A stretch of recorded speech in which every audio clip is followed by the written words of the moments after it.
দিদা খাও, স্বপ্নালীদির বাড়ি আজকে মুড়ি ঘুগনি খাওয়া হচ্ছে।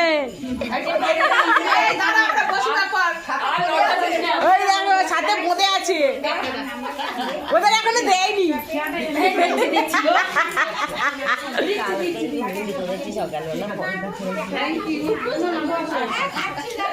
হ্যাঁ খাও।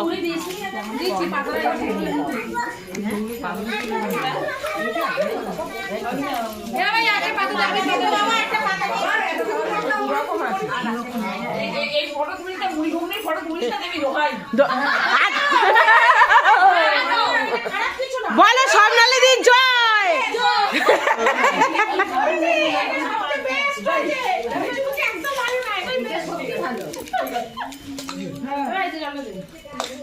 দিদি দিদি